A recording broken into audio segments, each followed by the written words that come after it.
அருட்பெருஞ்சோதி அருட்பெருஞ்சோதி தனிப்பெரும் கருணை அருட்பெருஞ்சோதி. எல்லா உயிர்களும் இன்புற்று வாழ்க, வள்ளல் மலரடி வாழ்க வாழ்க, கொல்லா விரதம் குவள எல்லாம் ஓங்குக, நல்லோர் நினைத்த நலம் பெறுக, நன்று நினைத்த எல்லோரும் வாழ்க இசைந்து. உலக மக்களே, அறிவார்ந்த அன்பர்களே, ஆண்மநேய ஒருமைப்பாடுடைய அன்பர்களே, வல்லப்பமான நமக்கு அருளிய திருவருட்பாவில் 2ஆம் திருமுறையில் 112வது பதிகம் வேட்கை கொத்து என்ற பதிகத்தில் இருக்கின்ற பாடல்களுடைய விளக்கங்களை பார்த்து கொண்டிருக்கிறோம். இதுவரைக்கும் 8 பாடல்களுடைய விளக்கங்களை பார்த்திருக்கிறோம். ஒவ்வொரு பாடலிலும் இறைவனுடைய நிலையையும், இந்த மதங்களும் சமயங்களும் மார்க்கங்களும் சூழ்ந்திருந்த காலகட்டங்களில் எப்படியெல்லாம் இறைவனை வணங்கினார்கள் என்பதையும், நமது இறைவன் வல்லற்பமானவர்களும் குழந்தை பருவத்திலே மறைப்பு நிலையிலே இருந்தபோது இறைவன் தன்னை ஆட்கொள்ளாத வரையில் இந்த மண்ணுலைக்கு ஒரு தாயின் வழியாக வருவிக்கவுற்று இறைவனால் ஆட்கொள்ளப்படாத வரையில் இந்த சமயங்களையும் மதங்களையும் மார்க்கங்களையும் கூறப்பட்ட நெறிகளை சார்ந்து கொண்டு எப்படியெல்லாம் இறைவனை வணங்கினார் என்பதையும், அதன் பிறகு இறைவன் வந்து ஆட்கொண்ட பிறகு சமரச சுத்த சன்மார்க்கத்தை பெற்ற பிறகு இவர் ஏற்கனவே பாடிய பாடல்களுக்கெல்லாம் எப்படி விளக்கம் கொடுத்திருக்கிறார் என்பதையும், சமயங்களும் மதங்களும் மார்க்கங்களும் சாராத நிலையில் அருட்பெருஞ்சோதி ஆண்டவர் சமரச சுத்த சன்மார்க்கத்தை உருவாக்கி அதை தன் மகன் நமது இறைவன் வல்லற்பமானவர்கள் கையிலே கொடுத்து எப்படியெல்லாம் செயலாற்ற வைத்தார் என்பதையும் ஒவ்வொரு பாடலிலும் விளக்கமாக பார்த்து கொண்டிருக்கிறோம். 2ஆம் திருமுறையில் இருக்கின்ற பாடல்களுக்கெல்லாம் விடை 6ஆம் திருமுறையில் இருக்கிறது. அதை தான் நம்ம தொடர்ந்து பார்த்து கொண்டிருக்கிறோம். இன்று அந்த வகையிலே நாம் பார்க்க வேண்டிய பாடல் 9வது பாடல் 112வது பதிகம் வேட்கை கொத்து. பாடலை நன்றாக கவனியுங்கள். ஊன் மறந்த உயிர் அகத்தே ஒளி நிறைந்த ஒருவன், உலகமெல்லாம் உடையவன் என்னுடைய நடராசன். இறைவனை பற்றி சொல்கிறார். பான் மறந்த சிறிய இளம் பருவமதில் பான் மறந்த என்பது பால் மறந்த சிறு வயது என்று சொல்கிறார். இன்னதான் அந்த இல் இன்னாக மருவி இருக்கிறது. பான் மறந்த என்பது பால் மறந்த சிறிய இளம் பருவத்தில் மாலை பரிந்து அணிந்தான். நல்ல கவனிக்கணும். ஏனென்றால் இறைவன் ஒவ்வொரு பருவத்திலையும் தன் மகனை ஆட்கொண்டிருக்கிறார். அதை நான் தேவைப்பட்ட இடங்களிலெல்லாம் அந்த விளக்கம் கொடுத்து கொண்டிருக்கிறேன். கருவிலே போய் பார்த்து குழந்தையோடு தன் மகனோடு கொஞ்சி குழாவிய அருட்பெருஞ்சோதி ஆண்டவர், அதன் பிறகு 6 மாத குழந்தையிலே தில்லையிலே திரை தூக்க தரிசித்த போது காட்சி கொடுத்த தந்தையார், அதன் பிறகு 9வது ஆண்டிலே ஆட்கொண்ட தந்தையார், அதன் பிறகு மண்ணிலே வருவிக்க உற்று 12 ஆண்டுகள் கழித்து ஆட்கொண்ட தந்தையார், இப்படி ஒவ்வொரு பருவத்திலேயும் ஆட்கொண்டிருக்கிறார் இறைவனை, அவரது மகனை, நமது வல்லற்பமானவர்களை. அதை தான் பார்த்து கொண்டிருக்கிறோம். இங்க பாருங்க, பால் மறந்த இளம் பருவந்தனில் சொல்கிறார். பால் மறந்த இளம் பருவன்னா என்ன? சின்ன கை குழந்தை, 6 மாத குழந்தை. அப்போ சிதம்பரத்திலே காட்சி கொடுத்ததை இங்கே சொல்லுகிறார். சிதம்பரத்திலே சிதம்பர ரகசியத்தை காட்டிய, வெட்ட வெளியாக காட்டிய, வேய்வகை மேல் காட்டாதே எந்தனக்கே வெளியாய் காட்டிய மெய்புறவா மெய்ப்பொருளை என்று சொல்லுவார். அந்த நிலையில் என்னை அருள் கொடுத்து விட்டு மறைந்து விட்டான். அதை இங்கே சொல்லுகிறார். பான் மறந்த சிறிய இளம் பருவதனில் மாலை பரிந்து அணிந்தான். தெரிந்த தனி பருவமிதில் பரியான் தான் மறந்தான் எனினும் இங்கு நான் மறக்க மாட்டேன். தவத்தேரி அபத்து இளிய சம்மதமும் வருமோ, கோன் மறந்த குடியே போல். என்ன உவமை சொல்லுகிறார் பாருங்க, என்ன ஒரு எடுத்துக்காட்டு. கோன் மறந்த குடி போல், குடிமக்களை மறந்த அரசனு போல. அரசன் குடிமக்களை மறந்து விட்டான், எப்படி இருக்கும்? குடிமக்கள் எப்படி இருப்பார்கள்? அதுபோல மிடியேன் நான் அவன் தன் குணமறிந்தும் விடுவேனோ கூறாய் என் தோழி. இந்த பதியத்தில் இருக்கிற பாடல் ஏற்கனவே நான் விளக்கம் கொடுத்திருக்கிறேன். தன்னை தலைவியாகவும் இறைவனை தலைவனாகவும் வர்ணனை செய்து உள்ளத்தை தோழியாக வர்ணனை செய்து இந்த பாடலை அருளியிருக்கிறார்கள். நல்லா கவனிக்கணும் நீங்க. அப்போ இந்த பாடல் பாருங்க, பால் மறந்த பருவத்திலே என்னை ஆட்கொண்டு விட்டு சென்று விட்டான், அதன் பிறகு நான் விவரம் அறிந்த பருவத்திலே வந்து சேரவில்லை. எவ்வளவு எளிமையா இறைவன் தன்னை ஆட்கொண்டதை சொல்றான்னு நீங்க பார்க்கணும். இந்த பிரபஞ்சம் தோன்றிய காலத்திலிருந்தே எந்த முனிவனும் எந்த ரிஷியும் இறைவன் வந்து என்னை இப்படி ஆட்கொண்டான் என்று சொன்னதே இல்லை. நல்லா கவனிக்கணும் நீங்க. நீங்க எந்த புராண காவியங்கள் எது வேணா எடுத்து பாருங்க, யாரும் சொன்னதில்லை. இப்ப இந்த பாடலுடைய பதவுரை பாருங்க, அதன் பின் விளக்கம். ஊன் மறந்த உயிர் அகத்தே. ஊன் என்றால் இந்த உடம்பு. இந்த உடம்பை மறந்த உயிரினில் அகத்தே, என் உயிரினுள் ஒளி நிறைந்த ஒருவன். என் உயிருக்கு உயிராக என் உயிரிலே நிறைந்து ஒளியோடு விளங்கிக் கொண்டிருக்கின்ற ஒருவன் இறைவன். அவன் உலகமெல்லாம் உடையவன், அவன் எல்லா உலகங்களையும் உடைய இறைவன் என்னுடைய நடராஜன். 2ஆம் திருமுறையில் சொல்றார், நடராஜன் பான் மறந்த என்பது பால் மறந்த, இல்லுதான் மருவி இன்னாக மாறி இருக்கிறது. பால் மறந்த சிறிய இளம் பருவத்தில் மாலை பறிந்து அணிந்தான். நான் குழந்தையாக இருந்த காலத்தில், பால் மறந்து குழந்தையாக தவழ்ந்து கொண்டிருந்த காலத்தில் என்னை விரும்பி ஆட்கொண்டான். சிதம்பர ரகசியத்தை காட்டினான், வெட்ட வெளியாக காட்டினான். அப்போ இருந்தும் அதன் பிறகு தெரிந்த தனி பருவந்தனில் எனக்கு விவரம் தெரிந்த பிறகு அந்த வயதிலே வந்து என்னை ஆட்கொள்ளவில்லை. பரியான் என்பதை விரும்பவில்லை, அருளை கொடுக்க அவன் விரும்பவில்லை. தான் மறந்தான் என்றாலும் நான் மறக்க மாட்டேன், உன்னை மறக்கவும் மாட்டேன், மற்ற தேவர்களை மதிக்கவும் மாட்டேன் என்று ஒரு இடத்தில் சொல்வார். அவன் மறந்தாலும் சரி, நான் அவனை மறக்க மாட்டேன். தவத்தேறி அவத்து இழிய சம்மதம் வருமோ? நான் தவத்திலே இருந்து கொண்டிருக்கும் போது, அந்த பெரிய நிலையில் இருந்து கொண்டிருக்கின்ற இறைவனை நான் பழி சொல்ல விரும்புவேனா? எனக்கு அந்த சம்மதம் வருமா? எப்படிப்பட்ட இறைவன்? அப்படிப்பட்ட இறைவனை பழி சொல்வதற்கு எனக்கு சம்மதம் வருமா? கோன் மறந்த குடியே போல், குடிமக்களை மறந்த ஒரு அரசன் போல மிடியேன். இந்த மிடியேன் என்ற வார்த்தையை வல்லப்பமானி எப்படி கூறியிருப்பார் என்பதை ஒரு பாடலை உங்களுக்கு நான் சொல்ல கடமைப்பட்டிருக்கிறேன்.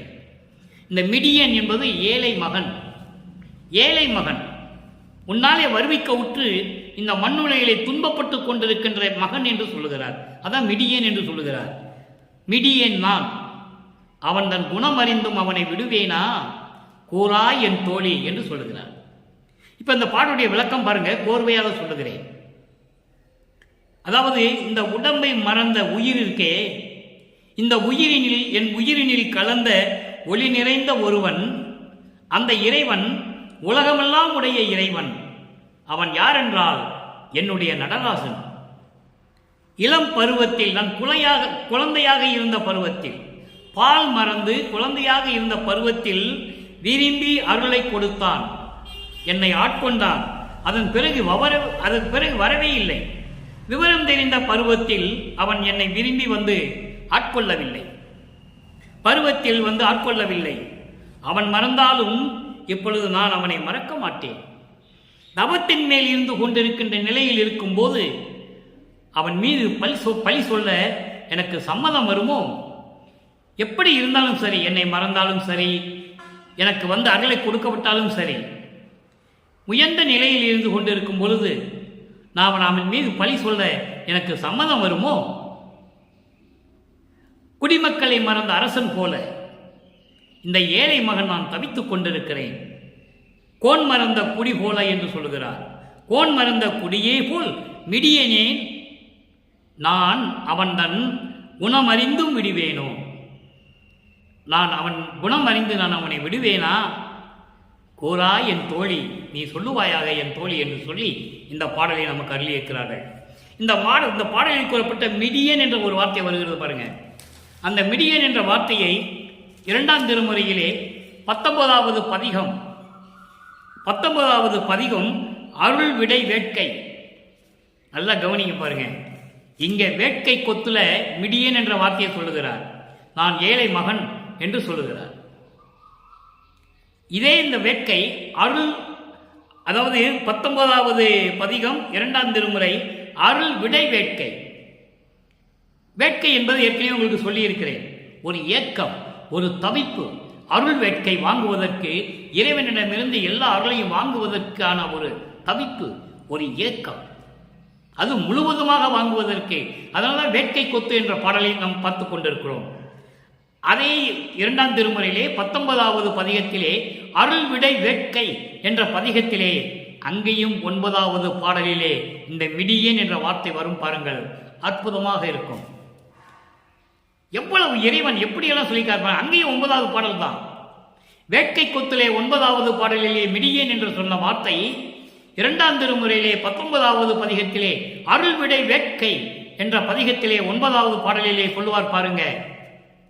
அடியார் நெஞ்சத்து அருப்பெருஞ்சோதி ஓர் படிவமாகும் படம் பக்க நாதரே, நெடியமாளுக்கு நேமியளித்த நீர் மிடியேனின் அருள்மேவ விரும்பினரோ, அருள்மேவ விரும்பினோ. எவ்வளவு அற்புதமா சொல்ற பாருங்க. அடியார்கள் உள்ளத்திலே அருப்பெருஞ்சோதியாக விளங்கி கொண்டிருக்கின்ற படம் பக்கம் நாதரே. படம் பக்க நாதரே என்றால் படம் எடுத்துக் கொண்டிருக்கின்ற பாம்பை கழுத்தில் அணிந்து கொண்ட இறைவன். 2ஆம் திருமுறையிலே சொல்லும்போது சமயங்களும் மதங்களும் மார்க்கங்களும் சூழ்ந்திருந்த காலகட்டங்களில் எப்படியெல்லாம் இந்த தொன்று தொட்டு 4 யுகங்களிலும் எப்படி இறைவனை சொன்னார்களோ அதே போல வல்லற்பமானும் கூறுகிறார். காரணம், அந்த நிலை அவருக்கு மறைப்பான நிலை. இந்த மண்ணுலக்கு ஏன் வருவிக்கோற்றம் என்ற நிலை அவருக்கு தெரியாது. அதைதான் பேருபதேசத்திலே சொல்லுகிறார். எனக்கு அப்ப அற்ப அறிவாய் இருந்தது, அதனால் இந்த சமயங்களையும் மதங்களையும் மார்க்கங்களையும் சார்ந்து கொண்டே இருந்தேன். எனக்கு எந்த பயனும் எந்த பலனும் கிடைக்கவில்லை, எந்த பயனும் இல்லை. ஆகையினால் அவை விட்டுவிட்டு வந்து விட்டேன். சமரச சுத்த சன்மார்க்கத்திற்கு என்னை ஏறான இளமேசை ஏற்றி வைத்து விட்டார் இறைவன். எவ்வளவு அற்புதமா சொல்றேன். அப்போ இந்த பாடலை பாருங்க. இங்க மிடியன் என்ற வார்த்தையை சொல்றாரு. இங்கேயும் 9வது பாடல், அதுவும் தலைப்பு பாருங்க, அருள் விடை வேட்கை. அருள் விடை வேட்கையில சொல்றாரு 9வது பாடல். இப்படியெல்லாம் அடியார்கள் உள்ளத்திலே அருப்பெருஞ்சோதியாக விளங்கிக் கொண்டிருக்கின்ற இறைவனே, நெடிய மாலுக்கு நேமி அளித்த நீர். நெடிய மால் என்பது திருமால். திருமால் உன்னை நினைத்து தவம் இருந்தான். சங்கு சக்கரம் வேண்டும் என்று தவம் இருந்தான். எதற்காக என்னோட கேட்காமல் நீர் கொடுத்து விட்டீர். எவ்வளவு அற்புதம் பாருங்க. திருமாலுக்கு சங்கு சக்கரம் அவன் பிறக்கும் போதே வந்ததில்லை. அவனுக்கு 10 அவதாரம் அவனா எடுத்ததல்ல.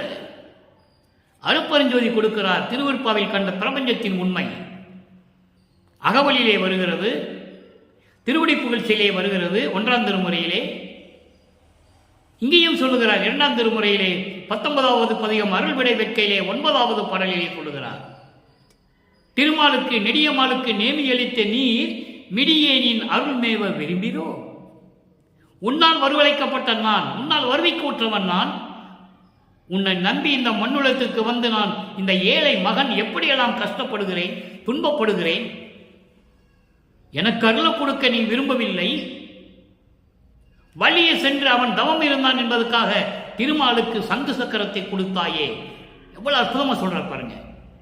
ஆக இந்த மிடியன் என்ற வார்த்தை அற்புதமான ஒரு வார்த்தை. அதனால்தான் இந்த பாடலை உங்களுக்கு நான் எங்கே இந்த 9வது பாடலிலே இருக்கும்போது அந்த 9வது பாடலிலே எப்படி சொல்கிறார் நீங்கள் தெரிந்து கொள்ள வேண்டும் என்பதற்காக இந்த விளக்கத்தை நான் கொடுத்திருக்கிறேன். இப்போ சமரச சுத்த சன்மார்க்கத்தை பெற்ற பிறகு இந்த வேட்கை கொத்தினுடைய 9வது பாடல் விளக்கமெல்லாம் எப்படி இருக்கிறது. இந்த பாடலிலே என் உயிரில் கலந்த இறைவன் என்று சொல்லுவார். பால் மறந்த அந்த சிறு வயதிலே என்னை ஆட்கொண்டவன் திரும்பி வரவில்லை என்று சொல்லுவான். நல்லா கவனிக்கணும். அப்போ குடிமக்களை மறந்த அரசன் போல, அரசன் மறந்த குடிமக்கள் போல என்னை இந்த ஏழை மகன் இந்த மிடியனை கைவிட மாட்டாயே என்று நான் நினைக்கிறேன் என்று சொல்லும் பொழுது இதனுடைய விடைகள் எல்லாம் 6ஆம் திருமுறையில் இருக்கிறது. நல்லா பாருங்க. 6ஆம் திருமுறை 74வது பதிகம் தலைவி தோழிக்கு உரைத்தல். 2ஆம் திருமுறையிலே வேட்கை கொத்திலே தலைவி எப்படி தோழியிடம் சொல்லுகிறார் என்பதை நாம் பார்த்து விட்டோம். சிறு வயதிலே பால் மறந்த வயதிலே நீ ஆட்கொண்ட இறைவன் திரும்பி வரவில்லை. அவன் என்னை மறந்தாலும் நான் அவனை மறக்க மாட்டேன். அரசன் மறந்த குடிமக்கள் போல எப்படி துன்பப்படுவார்களோ, குடிமக்களை அரசன் மறந்து விட்டால் எப்படி கஷ்டப்படுவார்கள், அதுபோல இந்த மிடியே இந்த ஏழை மகன் துன்பப்பட்டு கொண்டிருக்கிறேன்.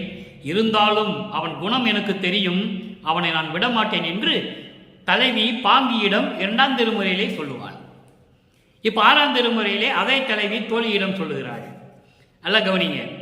என்னை தன்னோடே இருத்தும் பொதுவில், என்னை தன்னோடே இருத்தும் பொதுவில் இன்ப திருநடம் நான் காணல் வேண்டும். என்னை தன்னோடு இருத்திக் கொண்ட அந்த சத்தியஞான சபையிலே, என்னை தன்னோடு இணைத்துக் கொண்ட சத்தியஞான சபையிலே, என்னோடு அவனோடு வைத்துக்கொண்ட இறைவனோடு வைத்துக்கொண்ட சத்தியஞான சபையிலே பேரின்பமான அந்த நடனத்தை நான் பார்க்க வேண்டும்.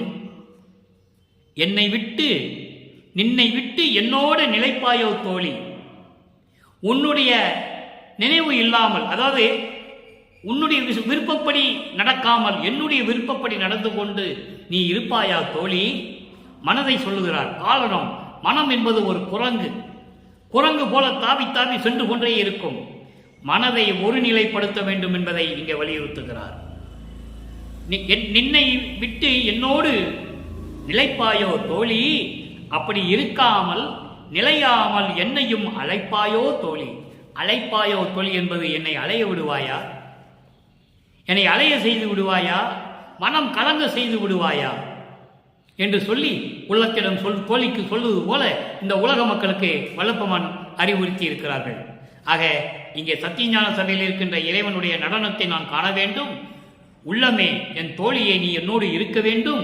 அப்படி இல்லாமல் நீ என்னோடு இல்லாமல் உன்னுடைய வழியில் சென்று விடுவாயா, என்னையும் அலைய வைப்பாயா என்று கேட்கிறார். அடுத்து 76வது பதிகம். பாங்கி, அதாவது தோழி, தலைவி பெற்றி. தலைவி பெற்றி என்பது தலைவியினுடைய தன்மை, பெருந்தன்மை, அவளுடைய நிலையை பற்றி, அதான் பெற்றி என்று சொல்லுகிறார். அந்த தன்மையை, அந்த நிலையை தலைவனிடம் சொல்லுவது. பாங்கி சொல்லுகிறார் தோழி, தலைவியை பற்றி தோழி சொல்லுகிறார். அப்போ தோழி தலைவியை பற்றி இந்த உலகத்திற்கு எடுத்து உரைக்கிறாள். வள்ளற்பெருமானுடைய நிலையை இந்த உலகத்திற்கு தெரியப்படுத்துகிறார் என்பதை நீங்கள் இங்கே பார்க்கலாம்.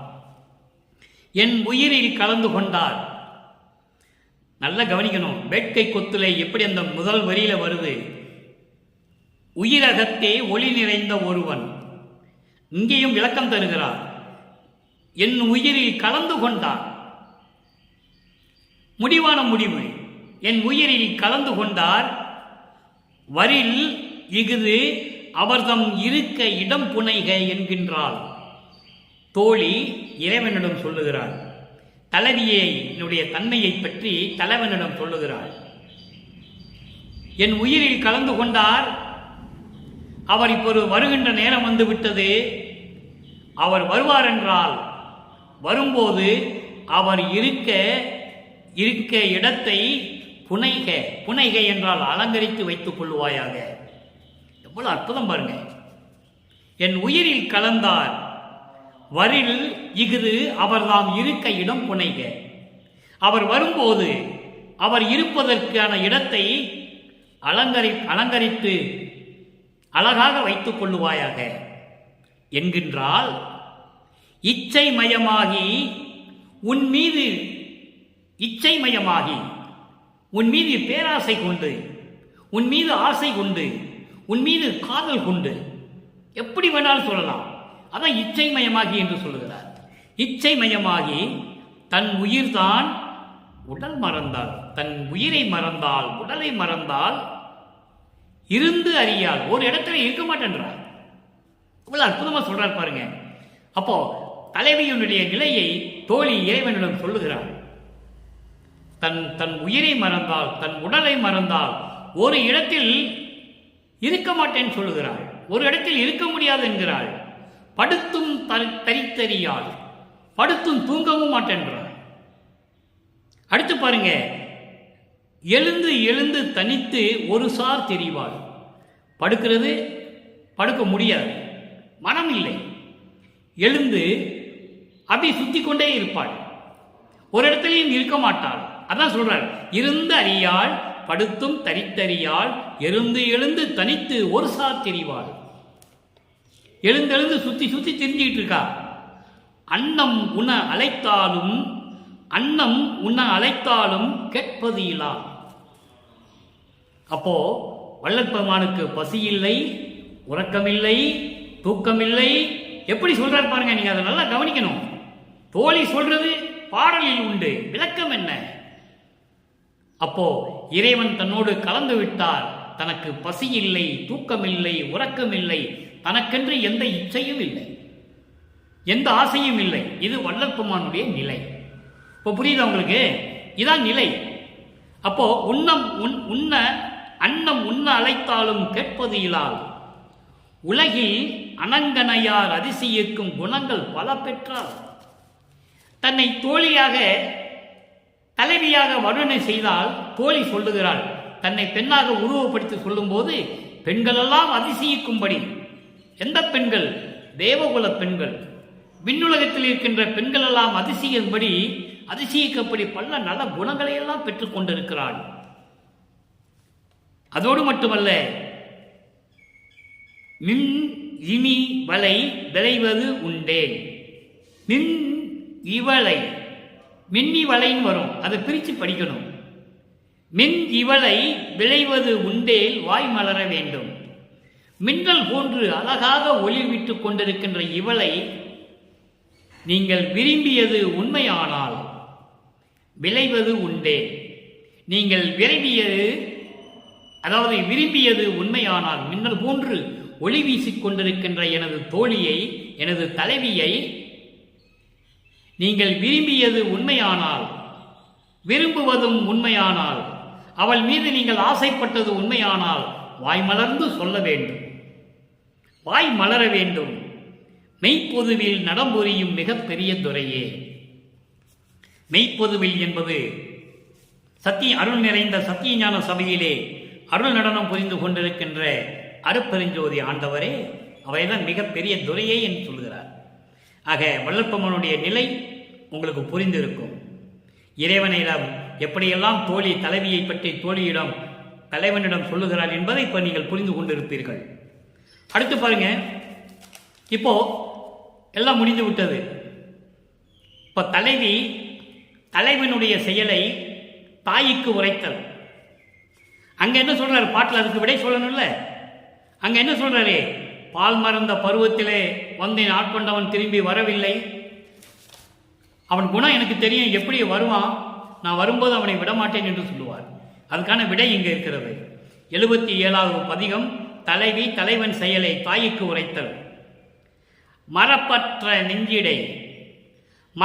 அற்ற நெஞ்சிடை வாழ்கின்ற வள்ளல், மலப்பற்று அறுத்தவர், வாழ்த்தும் மணாளர், சிறப்பு உற்ற மங்கையர் தம்மோடு நான் சிற்றம்பலம் பாடி செல்கின்ற போது, புறப்பற்று அகற்ற தொடங்காதே பெண்ணே, புலை அகப்பற்றை அறுத்தாய், புலை அகப்பற்றை நீ அறுத்தாய், நினக்கே இறப்பு அற்றது. அற்புதமான இடம். நினக்கே, நான் ஏற்கனவே கூறியது போல வள்ளற்பெருமானவர்கள் அடிக்கடி இந்த நினக்கே, உனக்கே, எனக்கு என்ற வார்த்தையை பல இடங்களில் உபயோகப்படுத்தியிருப்பார். எனக்கே என்பது எனக்கு மட்டும், நினக்கே என்பது உனக்கு மட்டும், உனக்கு மட்டும். நினக்கே இறப்பு அற்றது, உனக்கு இறப்பு அற்றது என்கின்றார் என்னடி அம்மா, என் கைபிடிக்கின்றார் என்னடி அம்மா. அற்புதமான பாடல். மரப்பு அற்ற நெஞ்சினிடை என்றும் நிலையாக இருக்கும்படி, அதாவது மரப்பு இல்லாத இந்த உள்ளத்திலே வாழ்கின்ற வள்ளல் இறைவன், இந்த மரப்பற்ற நெஞ்சினிலே என்றும் நிலையாக இருந்து கொண்டிருக்கின்ற இறைவன், வள்ளல் என்றால் இறைவன், அருட்பெருஞ்சோதி. அப்படிப்பட்ட இறைவன் மலப்பற்று அறுத்தவர். இதில் 2 பொருள் உண்டு. இறைவனுக்கு ஏற்கனவே மலப்பற்று இல்லை. ஆணவம், கண்மம், மாயை, மாமாயை, குரோதை. இந்த 5 மலப்பற்றுகளும் இறைவனுக்கு இல்லை. அடுத்து என்னுடைய மலப்பற்றையும் அறுத்தவர். அற்புதமான வரி இது. பிரபஞ்சத்திலே 5 மலங்களையும் நீக்கியவர் அருட்பெருஞ்சோதி ஆண்டவர், வள்ளற்பெருமான் 2 பேர் தான், வேற யாரும் இல்லை. ஒரு சில ஆணவத்தை ஒரு சிலர் நீக்கியிருக்கலாம், ஒரு சிலர் கர்ம மலத்தை நீக்கியிருக்கலாம், ஒரு சிலர் மாயைகளை நீக்கியிருக்கலாம். ஆனால் 5 மலங்களையும் ஒட்டுமொத்தமாக நீக்கியவர் வல்லப்பவன் ஒருவர் தான். ஏனென்றால் அவர் இறைவனுடைய குழந்தை, இறைவனால் வருவிக்க உற்றவர். சமரச சுத்த சன்மார்க்கத்தை உலக மக்களிடையே பரப்புவதற்காக இந்த மண்ணுலகை வருவிக்க உற்றவர். பிரபஞ்சத்தின் உண்மைகளை கூறி மக்களை திருத்த வேண்டும் என்பதற்காக வந்தவர். அப்படி அதனால் மலப்பற்று அறுத்தவர் என்று சொல்கிறார்.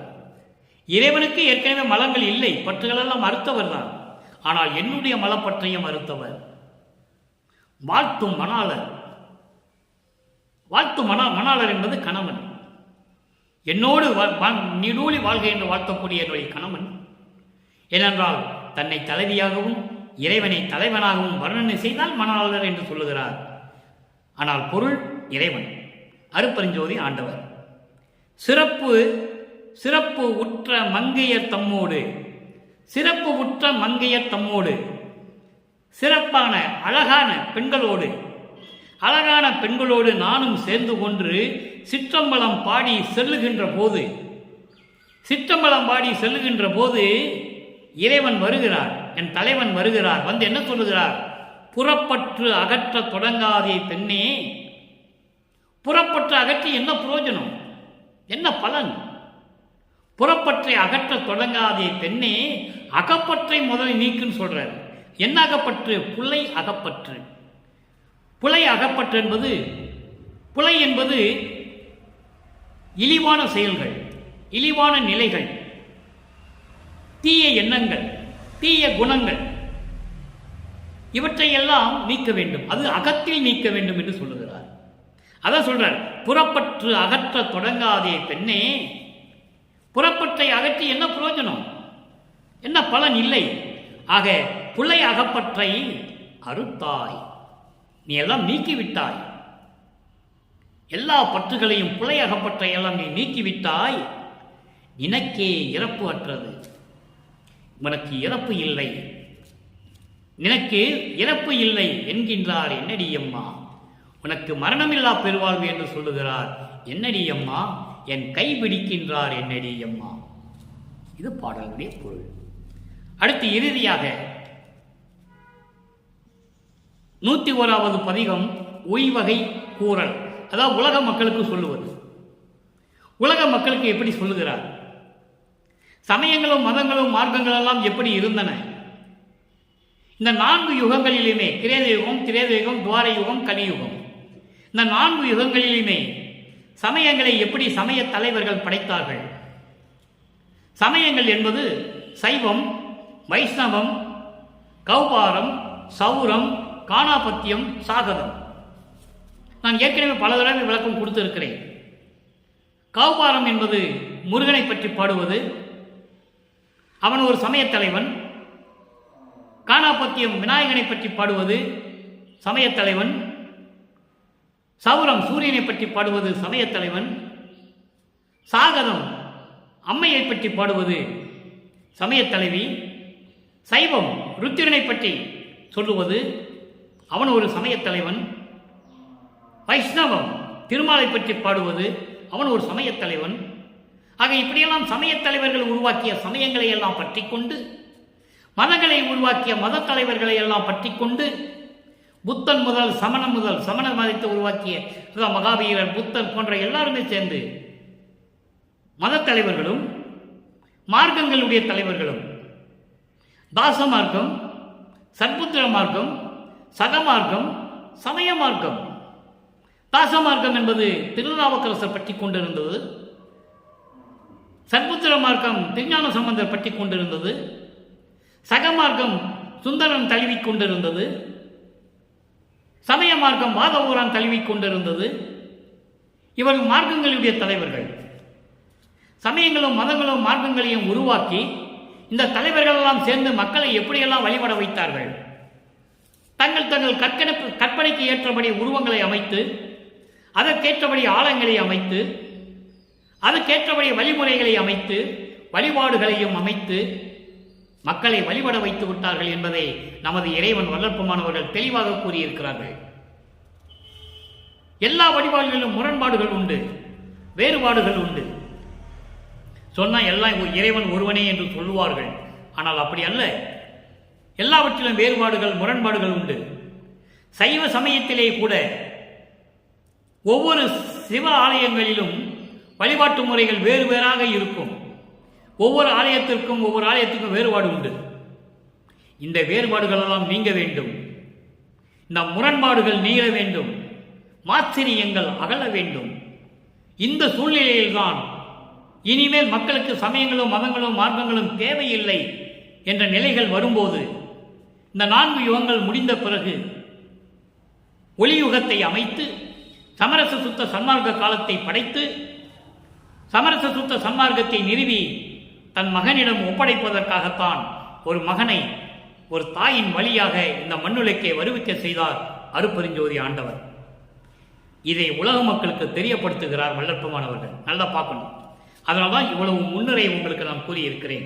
இது அத்தனையும் திருவருட்பாவில் கண்ட உண்மை. 101வது பதிகம் உய்வகை கூறல் 9வது பாடல். நல்ல கவனிங்க. 6 கோடியாம் சமயங்கள். நான் ஏற்கனவே இந்த கோடி என்பதற்கு ஒரு விளக்கம் கொடுத்திருக்கிறேன். கோடி என்பது வகை வகையான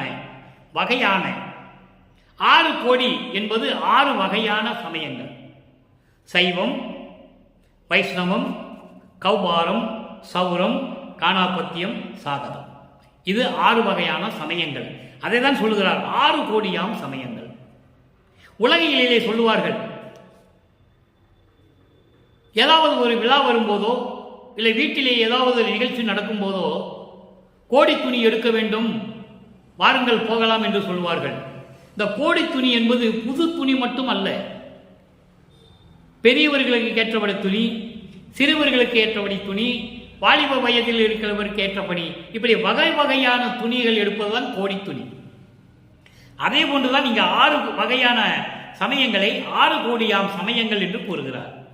6 கோடியாம் சமயங்கள் அகத்தினும் அவை மேல் வீறு சேர்ந்த இந்த சமயங்களிலே சேர்ந்த, நல்லா கவனிக்கணும், இந்த 6 வகையான சமயங்களின் உள்ளே இந்த வீறு சேர்ந்த என்பது இதனோடு சேர்ந்து கொண்டிருக்கின்ற, மேம்பட்டு கொண்டிருக்கின்ற சித்தாந்த, வேதாந்த, நாதாந்தம், அதோடு மட்டுமல்ல மற்றைய அந்தத்தும் சிவம் ஒன்றே அன்றி வேறு கண்டிலே. தெளிவாக சொல்லுகிறார் உலக மக்களுக்கு. நல்லா கவனிக்கும் நண்பர்களே. கண்டிலே பெரியார்கள் விளம்பீர்.